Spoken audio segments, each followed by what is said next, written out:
আসসালামু আলাইকুম। আমি আজ গরুর মাংস রান্না করেছি, পোলাও রান্না করেছি, আলু ভাজিছি, বেগুন ভাজিছি, মাছ, ডিম। কারণ আমি আমার ভাইয়ের শালার বউকে দাওয়াত করেছি, তাই আজ আমি এগুলো রান্না করেছি। তাদেরকে এখন খেতে ডাকবো।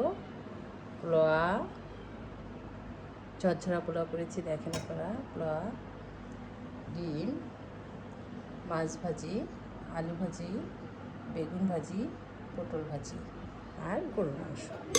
এগুলো দিয়ে আমি আমার আত্মীয়কে খাওয়াবো।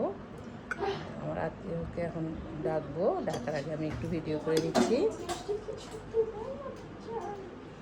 আপনারা আমার ভিডিও দেখবেন, সাবস্ক্রাইব করবেন, শেয়ার করবেন, আপনারা আমাকে সহযোগিতা করবেন,